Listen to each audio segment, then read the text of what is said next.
Dalam banyak perdebatan keagamaan, yang sering kali diuji bukan hanya isi kitab, tetapi juga kesiapan seseorang dalam memahami apa yang ia yakini. Karena membela keyakinan itu mudah, cukup dengan rasa percaya.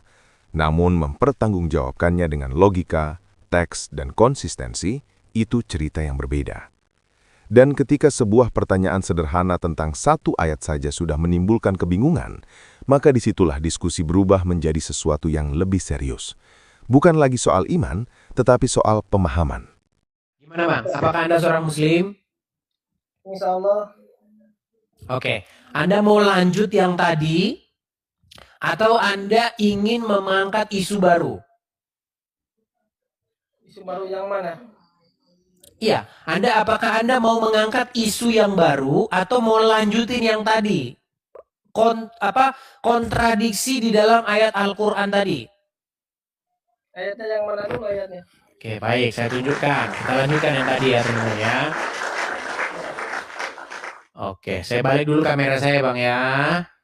Oke, semoga Anda nyimak ya, Bang ya. Atau Anda baru datang? Baru datang ini. Oh, barusan datang. Baik, kita ulang lagi kalau begitu. Bang, ini adalah Quran Surat Maryam ayat 45. Oke. Anda punya Al-Quran nggak di sana? Punya. Punya? Di rumah, ini lagi di luar saya. Oke, baik. Di sini dikatakan sesungguhnya ya, Itsqalatil malaikatuhu innallaha ya, sesungguhnya dan ketika para malaikat. Coba, para malaikat atau satu malaikat di sini yang datang? Kalau di situ bahasnya para malaikat berarti banyak, Bang. Iya. Kalau itsqalatil malaikatu ya, satu atau banyak malaikat? Banyak. Banyak. Tetapi di dalam terjemahan di sini cuma satu malaikat. Kenapa begitu? Bang, benar berarti terjemahannya. Oke, ini terjemahannya salah. Baik, saya juga setuju. Ini terjemahannya yang salah. Jadi sebenarnya yang datang itu banyak malaikat. Oke? Nah, banyak malaikat ini berkata bagaimana?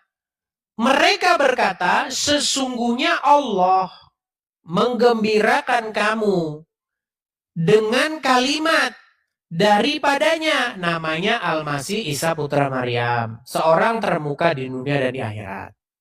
Nah, tetapi peristiwa ini itu adalah peristiwa yang sama dengan ini. Peristiwa yang sama dengan Quran Surat Maryam ayat 19. Nah, di dalam Quran Surat Maryam ayat 19, di sini dikatakan apa? Kita teruskan dulu. Tuh. Kita balikkan dulu, nih. Maka ia, maksudnya Maryam, mengadakan tabir yang melindunginya dari mereka. Lalu kami mengutus roh kami kepadanya, ia menjelma di hadapannya dalam bentuk manusia yang sempurna. Menurut surat Maryam, yang datang itu satu orang manusia, betul? Laki-laki, betul?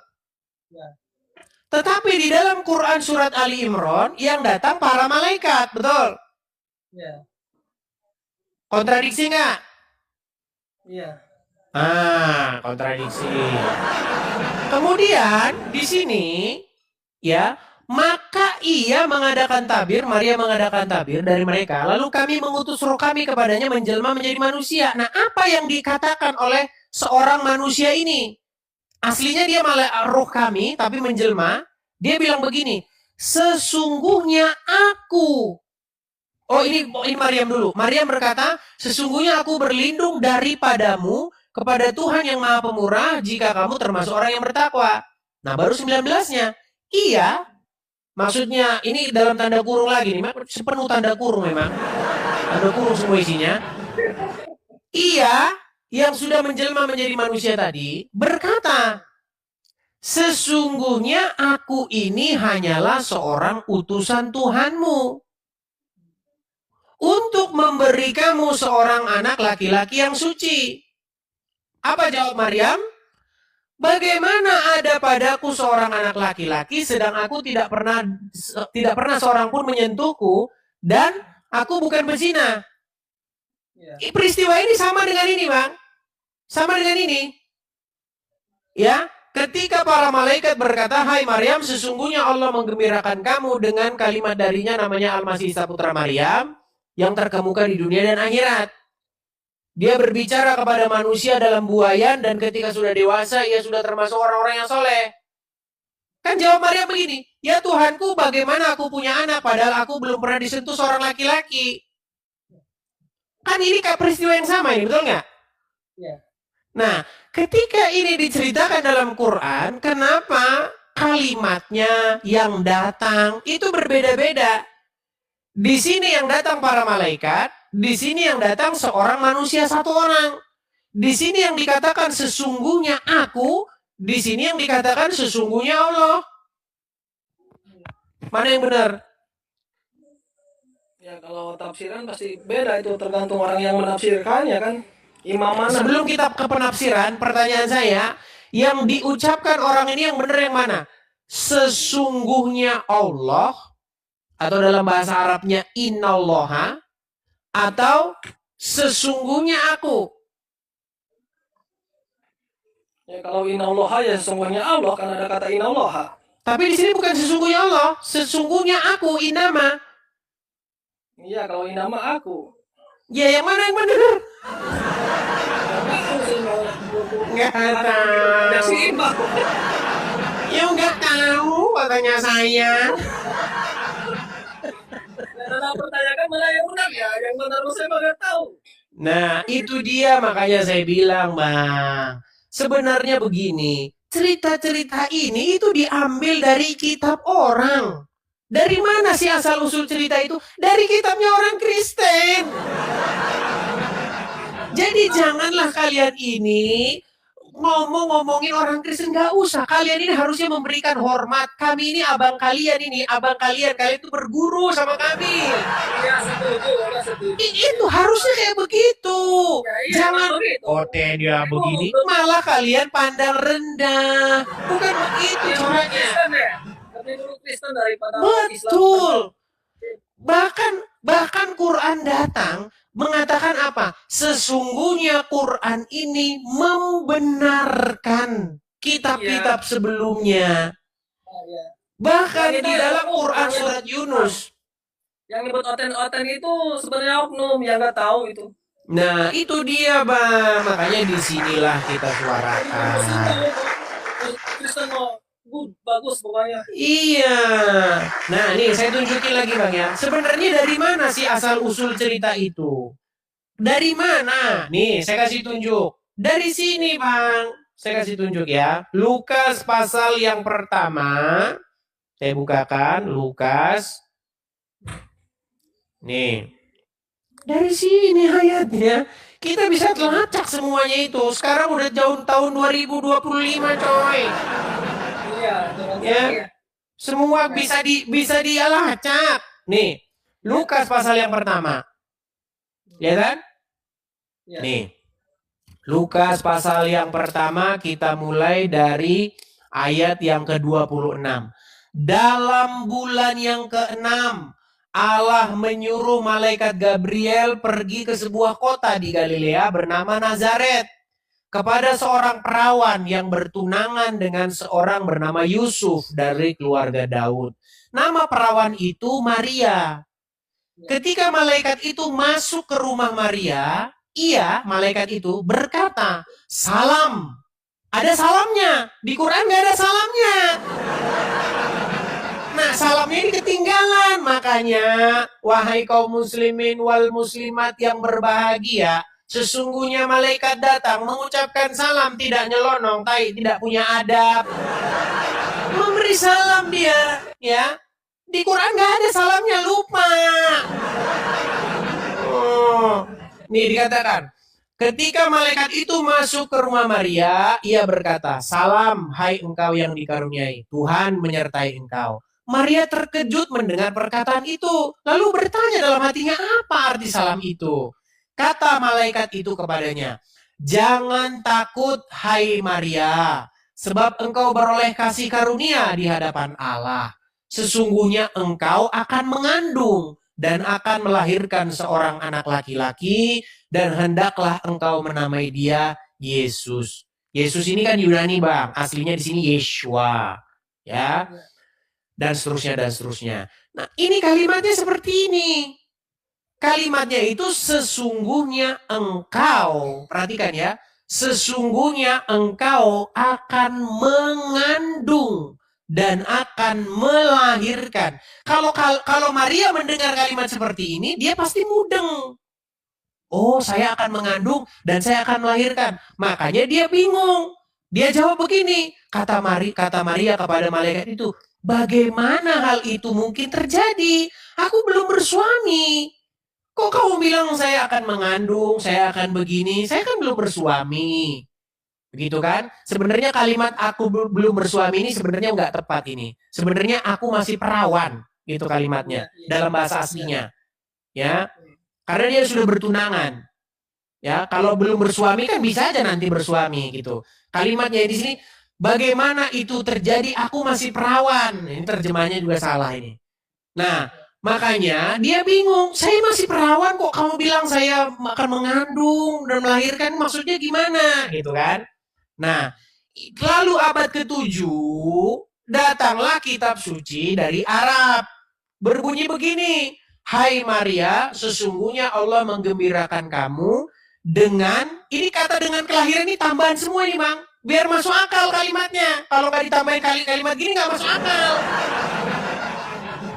Ini kan tanda kurung semua ini. Di dalam bahasa aslinya ini nggak ada, Bang.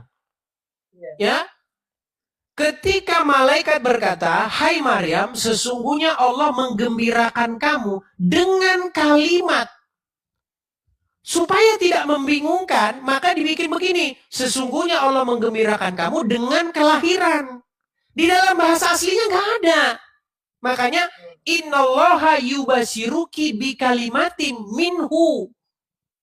Jadi kalau kita terjemahkan, innallaha, sesungguhnya Allah, yubashiruki, membuat kamu gembira, bi kalimatin, dengan sebuah kalimat, minhu, dari dia. Namanya, sebuah kalimat dari dia namanya Al-Masih. Bayangin, Bang, di sini malaikat ngomong gitu, hai Maria, jangan takut. Saya gembirakan kamu dengan kalimat dari dia namanya Yesus. Apa lu ngomong apa sih? Kan pasti begitu. Saya gembirakan kamu dengan kalimat dari dia namanya, maksudnya gimana? Yesus siapa? Kan pasti Maria ngomong begitu. Kalimatnya itu rancu. Gitu loh. Makanya sebenarnya para penerjemah itu ngerti ini kalimatnya rancu. Gitu loh. Makanya ditambahin kalimat-kalimat begini. Gitu loh. Makanya kalau kita benar-benar meneliti secara akademis ilmiah, janganlah kalian sombong. Begitu loh Zuma dan kawan-kawan. Datang kepada abangmu, yaitu orang-orang Kristen, belajar, tanya gimana sih kalimat yang sebenarnya gitu. Seperti itu. Di sini kan dikatakan begini, sesungguhnya Allah menggembirakan kamu dengan kalimat, bentar. Nih, sesungguhnya Allah menggembirakan kamu dengan kalimat darinya, namanya Al-Masih Isa Putra Maryam. Kalimat ini sebenarnya, Bang, dikutip dari mana lagi nih? Ya, sebenarnya dari sini. Nih, saya tunjuk lagi. Asal usulnya saya masih tahu, kita tahu semua, Bang. Orang Kristen kalau baca Quran itu tahu, ngerti maksudnya. Nih. Dari sini tuh. Di dalam Injil Yohanes pasal yang pertama, saya bukakan ya. Yohanes pasal yang pertama. Kita tahu semua, Bang. Masih bisa dilacak. Tenang, gampang. Nih. Perhatikan. Pada mulanya adalah firman. Firman itu bersama-sama dengan Allah dan firman itu adalah Allah. Perhatikan. Di ayat ke-14-nya. Firman itu telah menjadi manusia dan diam di antara kita. Nah, ketika firman itu menjadi manusia, manusia itu, sang bayi itu diberi nama Yesus oleh Maria. Jadi Maria nggak pernah ngasih nama firman. Wahai Maria, kamu akan saya gembirakan dengan firman yang akan... Bukan begitu. Kalimat ini muncul setelah Maria melahirkan, dijelaskan ini. Jadi kalau dalam Quran, kita malah jadi ceritanya malah Injil Yohanes dicampur dengan Injil Lukas. Jadi begini, kalimat yang sudah dicampur, Injil Lukas, Injil Yohanes sudah dicampur, malaikat ngomong, Maria, saya gembirakan kamu dengan sang firman yang menjadi manusia. Sang firman yang bernama Al-Masih Yesus. Gimana ini? Ya makanya seperti itu. Kita masih bisa mendeteksi kok, Pak. Semua masih bisa kita deteksi itu asal-usulnya. Makanya di dalam Al-Quran ada ayat berbunyi begini. Jikalau kamu ragu-ragu tentang apa yang kami wahyukan kepada kamu, tanyakanlah orang-orang yang membaca kitab sebelummu. Itu perintah Al-Quran. Tetapi umat sekarang malah bertanya kepada orang-orang yang membaca kitab sesudah Al-Quran.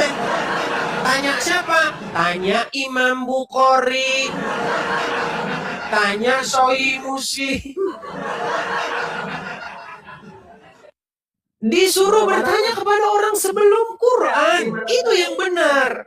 Di mana-mana adik kalau mau bertanya ke kakaknya kan ya, kayak begitu. Betul, tanya sama abangmu. Jangan tanya sama orang yang datang kemudian. Tidak akurat nanti. Gitu loh. Kalau seperti itu, maka yang di dalam Al-Quran itu menjadi benar terimplementasi. Ya kan? Bertanyalah kepada orang-orang yang membaca kitab sebelummu. Quran datang bukan untuk membantah Injil. Quran datang bukan buat nyalah-nyalahin Injil dan Taurat. Justru mau membenarkannya. Begitu. Bang, kebanyakan orang yang ngaku-ngaku muslim tapi tidak tahu kedalamannya gitu. Kebanyakan oknum. Iya, itu Bang sangat disayangkan, Bang. Yang benar muslim berarti ya pasti tahu apa dari isi-isi itu semua kan tahu. Iya, harusnya seperti itu. Jadi, marilah kita itu belajar agama itu sesuai dengan apa yang ditulis di situ. Jangan katanya-katanya. Oh, katanya-katanya. Hidup dari katanya-katanya doang. Iya, jangan seperti itu. Oke lah Bang ya. Kita berikan kesempatan kepada muslim yang lain, oke? Oke, terima kasih. Ya. Dialog tadi sebenarnya dimulai dari sesuatu yang sangat mendasar, membaca teks secara apa adanya. Ketika satu ayat menyebut para malaikat dan lawan bicara langsung mengakui bahwa itu berarti lebih dari satu, maka itu adalah titik awal yang jujur. Bahkan ketika dikatakan bahwa terjemahan bisa salah, itu menunjukkan adanya kesadaran bahwa teks harus dilihat lebih dalam, tidak hanya di permukaan. Namun justru dari pengakuan itu muncul persoalan berikutnya yang jauh lebih serius. Ketika peristiwa yang sama dibandingkan di dua bagian berbeda, ternyata narasinya tidak identik. Di satu tempat disebutkan banyak malaikat yang berbicara, sementara di tempat lain hanya satu sosok yang hadir dalam bentuk manusia. Ini bukan sekedar variasi gaya bahasa, tetapi menyentuh inti peristiwa. Siapa yang datang, bagaimana bentuknya, dan bagaimana pesan itu disampaikan. Pertanyaan yang diajukan sebenarnya sangat sederhana, tetapi tajam. Apakah ini kontradiksi atau tidak? Dan yang menarik, jawaban yang muncul bukan penjelasan, melainkan pengakuan. Kontradiksi.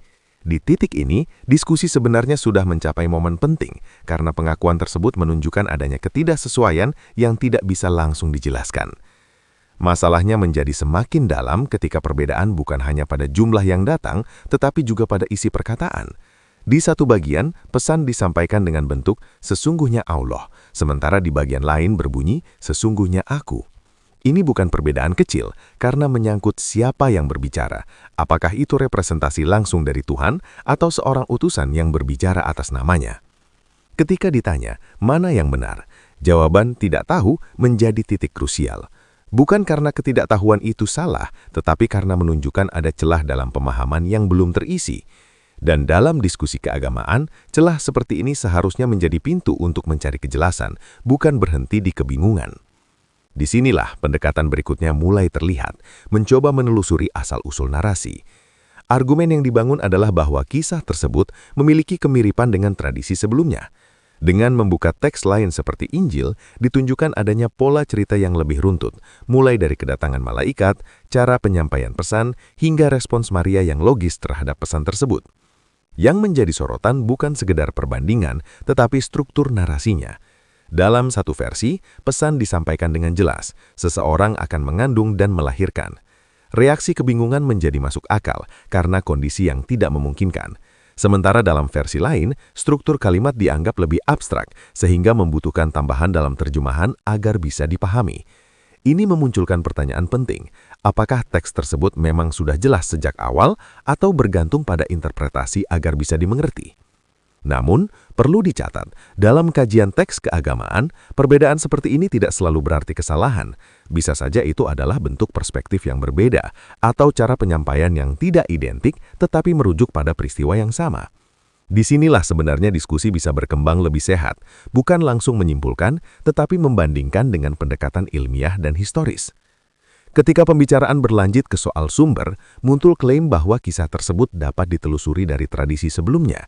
Ini membuka isu yang lebih luas tentang hubungan antar kitab dan bagaimana satu teks berinteraksi dengan teks yang lebih dulu ada. Dalam konteks ini, penting untuk memahami bahwa dalam tradisi keagamaan seringkali terdapat kesinambungan narasi, bukan sekedar penyalinan tetapi juga reinterpretasi. Yang menarik adalah munculnya rujukan bahwa jika ada keraguan, maka dianjurkan untuk bertanya kepada pihak yang lebih dulu memiliki kitab. Ini sebenarnya bisa menjadi titik temu, bukan titik konflik, karena alih-alih saling menegasikan, justru membuka ruang dialog antar tradisi. Namun sayangnya, yang sering terjadi adalah kebalikannya. Diskusi tidak lagi fokus pada memahami, tetapi pada membela. Padahal jika kembali ke prinsip awal, pencarian kebenaran membutuhkan keterbukaan untuk menguji, bukan hanya mempertahankan. Di akhir dialog, muncul satu pesan yang sebenarnya sangat penting, bahwa memahami agama tidak cukup dengan katanya. Ini adalah kritik yang relevan bagi siapapun tanpa memandang latar belakang, karena keyakinan yang hanya diwarisi tanpa dipahami akan selalu rapuh ketika dihadapkan pada pertanyaan. Pada akhirnya, perdebatan seperti ini bukan tentang menjatuhkan siapapun, tetapi tentang menguji sejauh mana seseorang benar-benar memahami apa yang ia yakini. Karena kebenaran tidak takut diuji, dan keyakinan yang kuat tidak runtuh hanya karena pertanyaan. Yang runtuh justru adalah keyakinan yang tidak pernah dibangun di atas pemahaman. Maka pertanyaannya sekarang bukan lagi siapa yang menang dalam debat ini, tetapi siapa yang berani jujur untuk belajar kembali dari apa yang selama ini ia yakini.